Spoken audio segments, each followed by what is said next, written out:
Bismillahirrahmanirrahim dan Assalamualaikum warahmatullahi wabarakatuh. Nama saya Muhammad Syamil Irfan bin Zulkifli. Nombor matrik saya 03 DEP 18F102. Saya dari kelas DEP 5A. Penyelia saya ialah Puan Nur Huda binti Muhammad Nur dan hari ini saya akan membentangkan tentang projek saya iaitu School Air Quality Monitoring System. Ini ialah kandungan dan saya akan mulakan dengan pengenalan. Untuk pengenalan, udara ialah salah satu elemen penting yang kita gunakan setiap hari untuk bernafas. Atmosfera bumi dipenuhi dengan pelbagai gas, antaranya nitrogen, oksigen, karbon monoksida dan pelbagai lagi elemen yang jarang ditemui. Manusia memerlukan atmosfera udara yang segar dan bersih dari segala kekotoran dan pencemaran, kerana ia sangat penting untuk kehidupan dan kesihatan. Apa-apa perubahan dalam komposisi semula jadi udara boleh menyebabkan kemudaratan besar terhadap bentuk kehidupan di bumi. Pencemaran udara adalah kehadiran satu atau lebih bahan pencemar di atmosfera seperti gas dalam kuantiti yang boleh membahayakan manusia, haiwan dan tumbuhan. Mengurangkan bahan pencemar di udara adalah penting untuk kesihatan manusia dan alam sekitar. Ini kerana kualiti udara yang buruk dapat memberi kesan terhadap kesihatan manusia, terutamanya sistem pernafasan dan kardiovaskular manusia.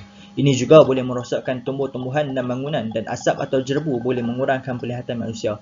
Untuk pengetahuan, model ini akan diletakkan berdekatan dengan sekolah kerana kita juga tahu bahawa di sekolah akan berlakunya lalu lintas yang sesak yang menghasilkan gas karbon monoksida yang bahaya kepada udara dan kepada kita. Jangan sangka gas karbon monoksida itu tidak bahaya, tapi gas itu tersangatlah bahaya kepada atmosfera udara kita dan seterusnya menyebabkan kemudaratan kepada kita. Jadi model ini akan diletakkan di sekolah agar kita dapat memantau dan mengawal sistem atmosfera udara dengan data yang didapati. Seterusnya ialah penyataan masalah. Pada masa ini terdapat banyak pencemaran seperti pencemaran air, pencemaran udara, pencemaran bunyi dan pencemaran tanah yang dicipta oleh manusia, industri, pertanian dan juga pengangkutan. Projek ini biasanya mengenai bagaimana ia dapat membantu komuniti, pihak sekolah dan negara bagi mengurangkan pencemaran udara dalam persekitaran kita. Terdapat banyak masalah yang berlaku apabila pencemaran udara berlaku kepada masyarakat setempat, warga sekolah dan negara. Seperti, pertama, pencemaran udara dapat menyebabkan alam sekitar dalam keadaan yang tercemar dan kotor. Kedua, pencemaran udara boleh menyebabkan kehidupan seorang menjadi tidak sempurna dan sakit akibat kerap kali terdedah kepada udara yang tercemar. Ketiga, warga sekolah serta masyarakat setempat sentiasa menghadapi persekitaran yang kotor dan tercemar yang juga berasal dari aktiviti pencemaran udara. Keempat, dan yang terakhir, pencemaran udara boleh memberi kesan kepada ekonomi kita melalui kerja-kerja yang hilang serta ia juga dapat meningkatkan bil-bil perubatan. Seterusnya ialah objektif projek. Objektif utama dalam projek ini adalah untuk mereka dan menganalisis sistem udara yang kian dalam pencemaran yang dicipta oleh manusia, industri, pertanian dan juga kebanyakannya daripada pengangkutan. Berdasarkan masalah-masalah ini, terdapat beberapa objektif yang telah kami cadangkan bagi mengatasi masalah-masalah tersebut. Antara objektif bagi projek ini adalah untuk: pertama, projek ini dapat mengesan gas berbahaya seperti LPG, karbon monoksida serta asap tebal yang terhasil dari kenderaan dan kilang-kilang industri yang berdekatan. Seterusnya dapat membantu masyarakat setempat memulakan hari mereka dengan udara yang segar. Projek ini dapat menolong masyarakat setempat, lebih-lebih lagi warga sekolah untuk hidup dengan lebih sihat dan menghirup udara yang lebih segar yang tidak tercemar dari kekotoran dan bakteria serta asap yang dapat mengganggu sistem pernafasan manusia. Ketiga, projek ini juga dihasilkan untuk memantau kelembapan dan suhu udara di atmosfera serta persekitaran setempat. Yang terakhir, projek ini seterusnya dapat membantu negara dalam membasmi aktiviti pencemaran serta mengurangkan aktiviti tersebut dan ia juga dapat membantu negara dalam membaik pulih udara daripada kekotoran. Dan ini ialah raja blok. Saya menggunakan dua sensor, antaranya ialah DHT11 dan gas module sensor iaitu MQ2. Untuk microcontroller, saya gunakan Arduino Mega 2560 yang disambungkan dengan Lita power supply serta untuk output saya gunakan LCD 20x4 I2C serta buzzer. Dan ini ialah penerangan raja blok. Dalam gambar raja di atas, kita dapat lihat Arduino Mega 2560 merupakan komponen utama yang menjadi pengantaraan antara isyarat. Kedua-dua sensor akan dihidupkan secara automatik. Antara sensor yang dipakai dalam projek ini ialah DHT11, Temperature and Humidity Sensor, MQ2, Modul Gas Sensor. Apabila pengguna ingin mengesan kelembapan dan suhu udara, DHT11 akan dihidupkan secara automatik dan mengesan kelembapan dan suhu di kawasan tersebut. Seterusnya, apabila pengguna ingin mengesan gas berbahaya, MQ2 akan dihidupkan secara automatik dan mengesan gas berbahaya antaranya ialah karbon monoksida dan LPG serta asap tebal di tempat tersebut, dan sekiranya gas itu melebihi tahap gas sama ataupun lebih daripada 10%, buzzer akan berbunyi dan paparan LCD akan memaparkan tahap gas di kawasan tersebut. Jadi, penduduk setempat dapat melakukan tindakan yang segera sekiranya kebakaran maupun kebocoran gas terjadi. Bagi mengaktifkan keseluruhan komponen dalam projek ini, ia memerlukan bekalan kuasa sebanyak 9 volt yang disambungkan ke Arduino Mega 2560 sebagai teras, dan ia dapat mengaktifkan pelbagai sensor yang juga memerlukan banyak tenaga. Ini ialah carta alir. Yang pertama ialah carta alir untuk mengesan kelembapan dan suhu udara. Yang kedua ialah carta alir untuk mengesan gas berbahaya. Seterusnya ialah litar projek. Projek ini mempunyai dua litar, iaitu litar projek itu sendiri dan satu lagi ialah litar power supply. Untuk litar projek, saya menggunakan jumper wire untuk menyambungkan setiap dari komponen yang digunakan dalam projek ini ke Arduino Mega 2560. Projek ini menggunakan dua sensor, iaitu DHT11 dan MQ2. Untuk DHT11, ia mempunyai 3 pin, iaitu pin data, ground dan VCC. Untuk pin data, saya sambungkan ke pin 11 di Arduino. Untuk MQ2 pula, ia mempunyai 4 pin tapi hanya menggunakan 3 pin saja, iaitu pin A0, ground dan VCC. Untuk pin A0, saya sambungkan ia ke pin A0 di Arduino. Apabila tahap gas mencapai 10%, buzzer akan mula berbunyi. Buzzer saya sambungkan positif ke pin 13 di Arduino, manakala negatif ke pin ground yang di-shortkan bersama-sama dengan kaki negatif LED. Untuk LCD pula, saya menggunakan LCD 20x4 I2C. Jadi, LCD tersebut hanya mempunyai 4 pin, iaitu SCL, SDA, ground dan VCC.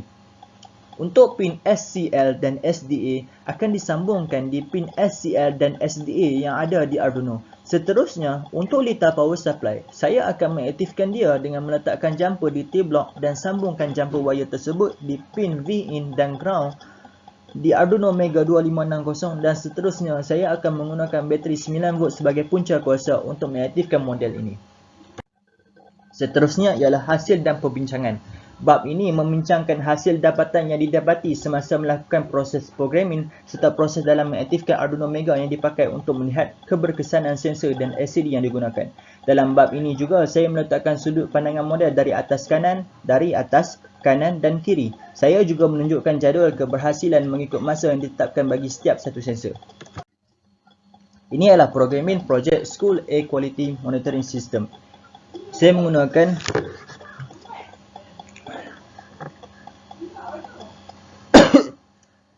tiga library, iaitu library MQ2, wire.h and liquid crystal _I2C.h.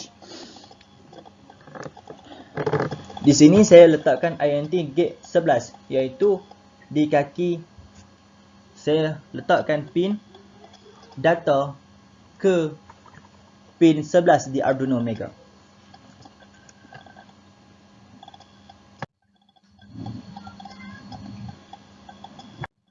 Seterusnya ialah pandangan model.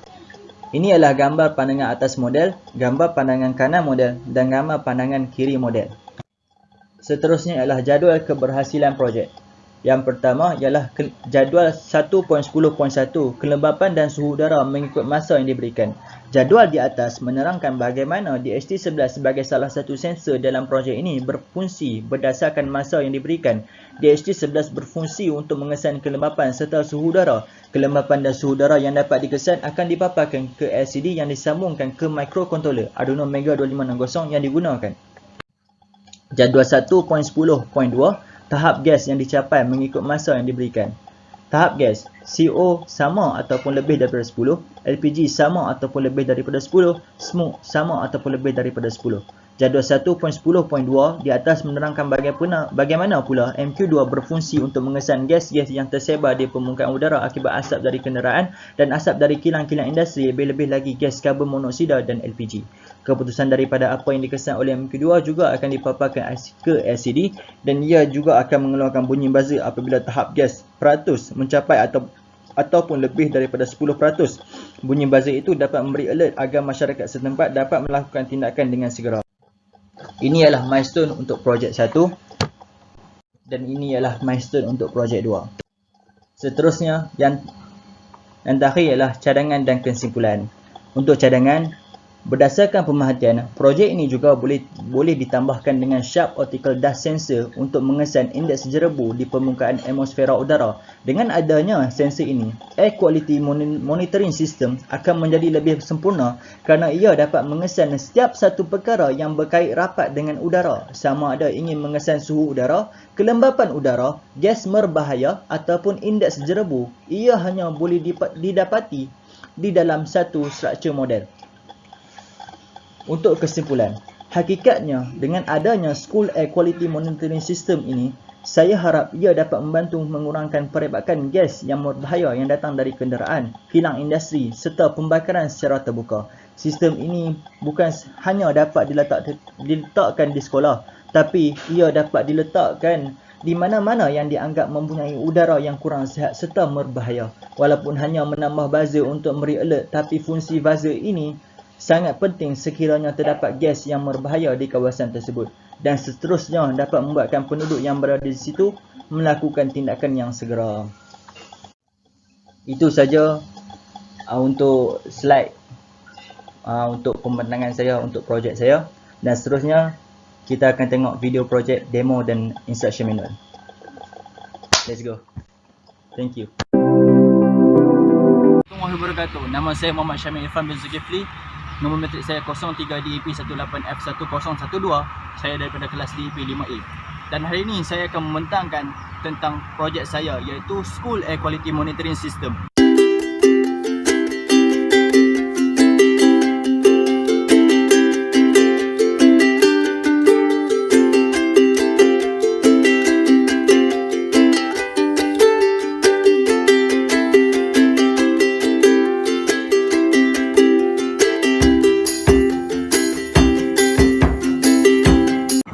Video instruction manual dan demonstrasi projek.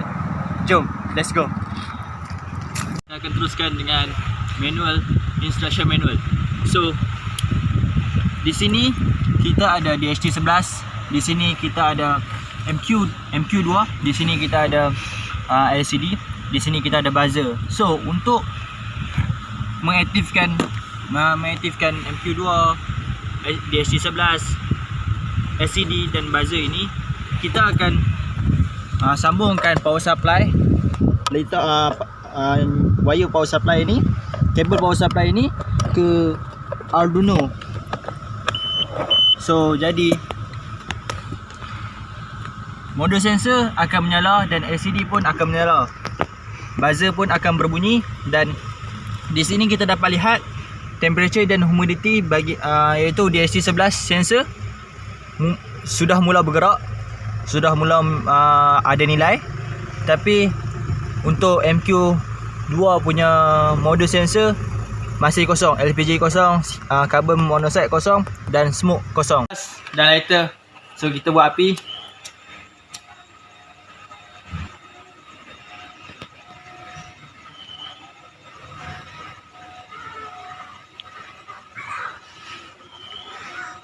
MQ2 ini kita hanya letakkan asap di kedua ini. So kita tengok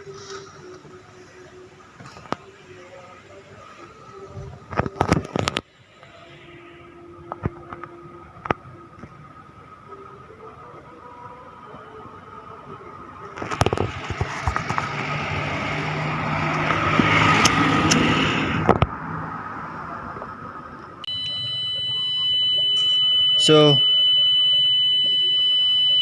kita dapat lihat LPG, CO dan smoke sudah mencapai 10. So dia akan keluar danger. Apabila dia tidak mencapai 10, dia tidak akan keluar danger, dia hanya akan normal macam tadi. So bila keluar 10, dia akan mencapai 10,